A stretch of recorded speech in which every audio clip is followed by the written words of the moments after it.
नमस्कार। आज हम हैं ये लखनऊ में और आज हम मिलने जा रहे हैं एडवोकेट रंजना अग्निहोत्री जी से, जिन्होंने राम जन्मभूमि में सन 2000 से लगातार बहस की और राम जन्मभूमि को जिताने में इनका बहुत हाथ है। आज हम इनसे जानते हैं कि कैसे इस मामले में जुड़ी और क्या-क्या अनुभव इन्होंने पाया। और चलिए मिलते हैं श्री एडवोकेट रंजना जी से। नमस्कार, मैं रंजना अग्निहोत्री एडवोकेट। मैंने कानून की पढ़ाई वर्ष 2000 और वर्ष 2000 ही निकलता 95 करना था। दोबारा कर दो, मैं काट दूँगी। हाँ, मैंने कानून की पढ़ाई वर्ष 1995 में पूरी की। उसके बाद वकालत के प्रोफेशन में आ गए। इलाहाबाद हाई कोर्ट की लखनऊ बेंच में मैंने काम शुरू किया। अपना जो डेली रूटीन का वर्क था अपने पिताजी के साथ, उसको करने के बाद जो समय बचता था तो फुल बेंच में राम जन्मभूमि का केस चल रहा था। उस समय जस्टिस सुधीर नारायण और जस्टिस DK त्रिवेदी और जस्टिस IP वशिष्ठ की बेंच थी। हम वहाँ जाकर बैठते थे और मन ही मन ये सोचते थे कि भगवान इस केस में, बस इतना सोच करके हम चुप हो जाते थे, आगे हम कुछ कह ही नहीं पाते थे। और प्रतिदिन मेरा ये नियम था सिर्फ भगवान से प्रार्थना करना, श्री राम से, क्योंकि अवधवासी होने के कारण भगवान श्री राम हमारे आराध्य रहे। और बहुत छोटी उम्र से ही मैंने रामचरितमानस, वाल्मीकि रामायण, अन्य ग्रंथों का अध्ययन मेरे पितामह स्वर्गीय रमाकांत अग्निहोत्री जी द्वारा कराया जाता रहा। ये क्रम मेरा 5 वर्षों तक लगातार चलता रहा। सन 1995 से लेकर वर्ष 2005 तक मैंने प्रतिदिन ये प्रार्थना की कि भगवान श्री राम मुझे इस केस में, इसके बाद आगे चुप हो जाते थे। मई 2000 की बात है। कलकत्ता से एक बहुत सीनियर एडवोकेट आए थे। उनका नाम था श्री राजेंद्र प्रसाद शुक्ला जी। उस समय ये मुकदमा जस्टिस भंवर सिंह, जस्टिस रफ़त आलम, जस्टिस खेमकरन की बेंच में चल रहा था।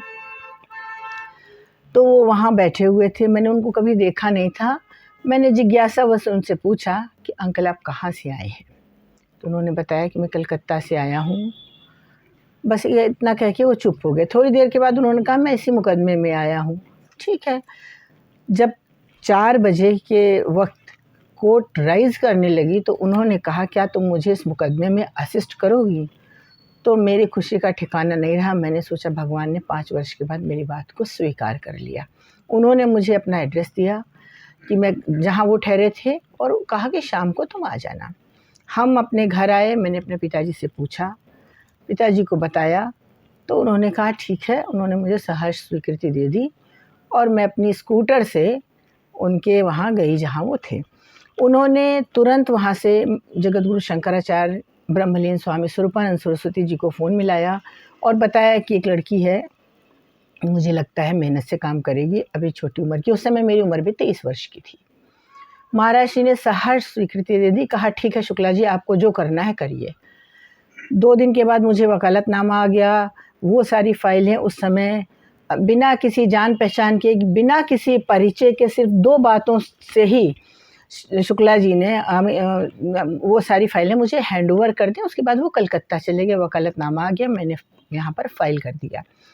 उस समय व्हाट्सएप होता नहीं था, मोबाइल भी नहीं होते थे। डे टू डे हेयरिंग मुझे बतानी होती थी, क्योंकि मुझे रोज़ जो प्रोसीडिंग होती है डे टू डे के रजिस्टर भी मुझे बनाने थे।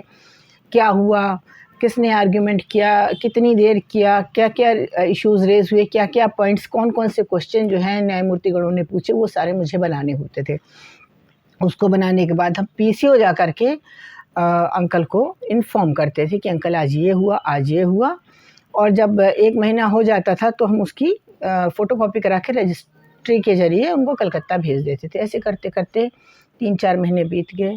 दशहरे की छुट्टी मैंने एक दिन फ़ोन किया तो अंकल जी के बजाय उनके सुपुत्र श्री अमिताभ शुक्ला जी ने उठाया। मैंने पूछा बात करनी, तो उन्होंने कहा कि उनका निधन हो गया है परसों। मुझे बड़ा दुख हुआ और मुझे समझ में नहीं आया कि अब मैं क्या करूं, क्योंकि अंकल को हम असिस्ट कर रहे थे। फिर मैंने महाराज श्री के यहाँ संपर्क किया। महाराज श्री से कहा तो महाराज श्री ने कहा कोई घबराने की बात नहीं है, तुम स्वयं इसको करो। तो वर्ष 2000 से अक्टूबर 2000 से इस मुकदमे की जिम्मेदारी मेरे ऊपर आई और मैंने उस जिम्मेदारी को बखूबी निभाया। मैंने मेहनत की, महाराज श्री से आशीर्वाद मिला और मार्गदर्शन में मैंने अपने पिताजी के मार्गदर्शन में इस काम को पूरा किया। जितने गवाह आए थे उनकी गवाहियाँ होती थी, क्रॉस एग्जामिनेशन कराना होता था, एविडेंसेस करानी होती थी, एफिडेविट्स फाइल होते थे, वो सब मैंने किए। तो ये क्रम वर्ष 2010 तक चला, क्योंकि जजमेंट 30 सितंबर 2010 को आया था। तो ये सारी बातें हैं। उसी बीच वर्ष 2005 में कोर्ट ने सुओ मोटो का आदेश किया कि वहाँ पर कुछ विस्परिंग हुई कि वहाँ पर अगर एएसआई का सर्वे हो जाए तो दूध का दूध पानी का पानी हो जाएगा। तो कोर्ट ने आदेश किया, उस आदेश पर एएसआई का सर्वे हुआ, एएसआई की खुदाई हुई और उस खुदाई में भी मुझे प्रतिदिन जाना होता था। हम लखनऊ से प्रतिदिन जाते थे। मेरे पास एक छोटी मारुति थी पिताजी की, उसी को लेके जाते थे, शाम को लौट के आते थे। इतना थक जाते थे कि रात में हम सो जाते थे। उसके बाद रिपोर्ट सबमिट हुई। रिपोर्ट 2 खंडों में है। पार्ट 1 में है, जो वॉल्यूम 1 है इसमें टेक्स्ट है, और जो वॉल्यूम 2 है इसमें फ़ोटोग्राफ्स हैं। क्या क्या चीज़ें निकल के आई थी और कौन कौन से ऐसे क्लिंचिंग एविडेंसेस थे जिनके आधार पर ये सिद्ध हुआ कि ये वहाँ पर मंदिर तोड़ करके कोई स्ट्रक्चर बनाने की प्रयत्न किया गया था। यानी कि कोर्ट का जो इशू था, प्रिंसिपल इशू था, मेन इशू था कि ये बताएं कि जो स्ट्रक्चर वर्तमान में है क्या किसी ढांचे को तोड़कर बनाया है। तो उसमें ये सारी चीज़ें सिद्ध हुई।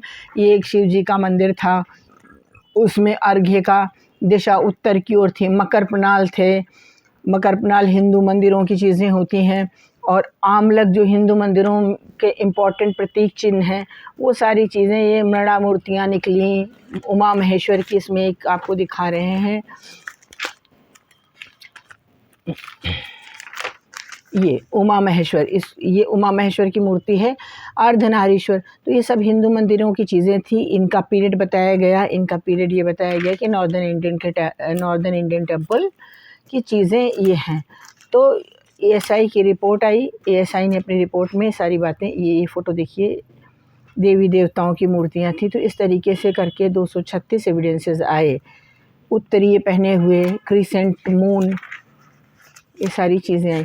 इन सब ये तो एएसआई की रिपोर्ट थी, साइंटिफिक रिपोर्ट थी। उसके पहले, एएसआई की रिपोर्ट के पहले, टोजो इंटरनेशनल जापानीज़ कंपनी थी, उसने वहाँ पर उसने वहाँ पर ये बताया, उसको जीपीआर सर्वे करना था, ग्राउंड पेनिट्रेटिंग रडार सर्वे। एएसआई के पहले जीपीआर की प्रक्रिया हुई थी। उसने ये बताया कि कहाँ कहाँ पर एनोमलीज़ हैं, कहाँ कहाँ पे हमको खुदाई करनी चाहिए, एएसआई को कहाँ कहाँ पर खुदाई करनी चाहिए। जीपीआर सर्वे जब हुआ उस समय भी हम पूरा वहाँ पर मौके पर थे, क्योंकि लिस्ट बनी थी, हाई कोर्ट ने परमिट किया था कि ये लोग जाएंगे। तो उस समय बहुत पुराने वकील थे अयोध्या के, स्वर्गीय श्री वीरेश्वर द्विवेदी जी, वो जब ताला खुला था 86 में, 1 फरवरी 86 में, तो उन्होंने ही एक एप्लीकेशन जस्टिस के एम पांडे के समक्ष लगाई थी। उस पर कोर्ट ने रिपोर्ट मंगाई थी एसएसपी और डीएम से कि अगर ताला खोल दिया जाए तो क्या लॉ एंड ऑर्डर आप मेंटेन कर लेंगे। इस पर डीएम और एसपी ने ये बताया कि हाँ, कोई गड़बड़ी नहीं होगी, और ताला खोला गया। वो एप्लीकेशन वीरेश्वर द्विवेदी जी ने लगाई थी। इसके अलावा स्वर्गीय वेद प्रकाश जी थे, उन्होंने भी अपना पूरा जीवन मुकदमे में लगाया। लेकिन थोड़ा सा मुझे जब ताला खुला था उसका पूरा इंसिडेंट बताइए। ताला जब एक एप्लीकेशन उमेश, हाँ, 1 फरवरी 1986, नहीं उससे पहले 25 जनवरी को लगाई थी। वो तो एप्लीकेशन लगाई थी ना 25 जनवरी को, और ऑर्डर तो हुआ था हाँ, 2-3 दिन के, हाँ, एक दिन में, सेम डे में ही। हाँ। कहाँ गई किताब, देख लीजिए, जरा चेक कर ले, डेट चेक कर ले, हो सकता है हमने अपनी, जैसे एक दिन में ताला खोलने की क्या जल्दी थी? दर्शन की जल्दी थी।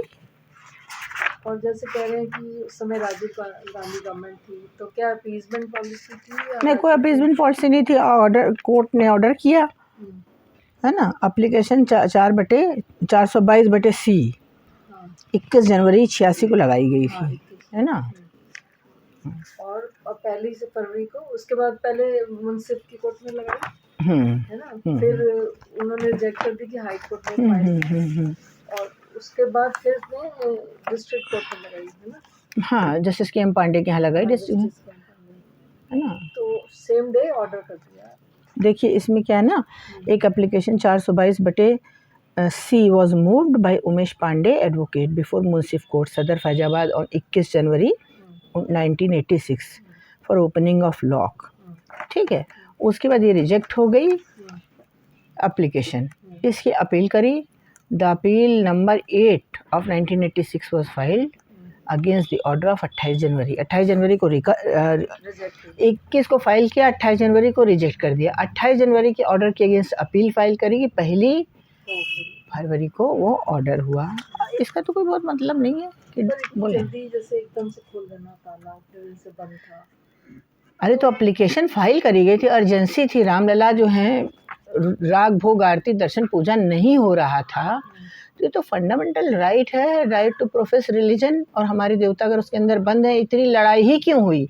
इतनी जो लड़ाई हुई वो सारी लड़ाई तो इसीलिए हुई ना कि किसी तरीके से भगवान को मुक्त किया जाए उसके अंदर से। अब बाहर सिक्के लगे हुए हैं, ताले बंद हैं, बाहर से जा रहे हैं, तो भक्तों की या जो डिवोटीज़ हैं उनके आंख में आंसू भी तो आते थे कि बताओ मेरे देवता बंद, हम दर्शन नहीं कर पा रहे हैं, तो लॉक खोलने तो कोई ऐसी बड़ी बात नहीं थी। और कोर्ट ने, जस्टिस के एम पांडे ने डिस्ट्रिक्ट मजिस्ट्रेट और पुलिस प्रशासन से ये मंगवा लिया था कि ताला खोलने पर लॉ एंड ऑर्डर की प्रॉब्लम तो नहीं है। तो उनका स्पष्ट आ गया, उन्होंने कहा, उनका लेटर आ गया कि जो गेट पर ताला बंद करने के अलावा और भी तरीके से मूर्तियों की सुरक्षा व्यवस्था की जाती है, शांति व्यवस्था कायम करी जा सकती है। ताला रहने या न रहने से सुरक्षा व्यवस्था पर कोई असर नहीं पड़ेगा।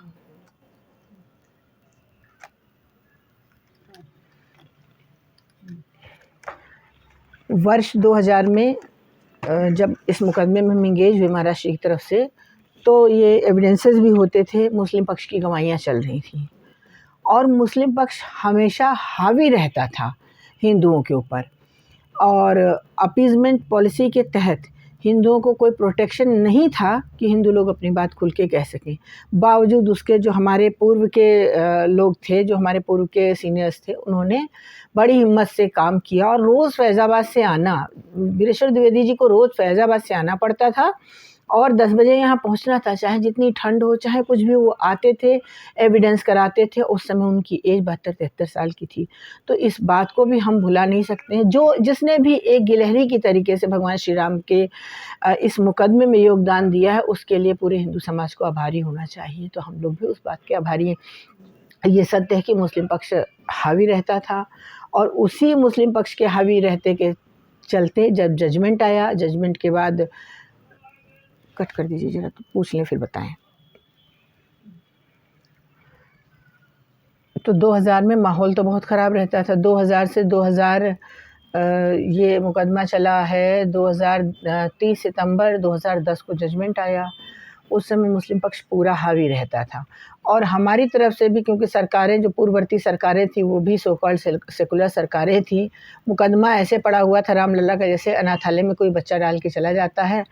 फैज़ाबाद के लोगों को भी रोज़ आना डिफ़िकल्ट होता था, तो सुबह से लेकर शाम तक हम बैठते थे।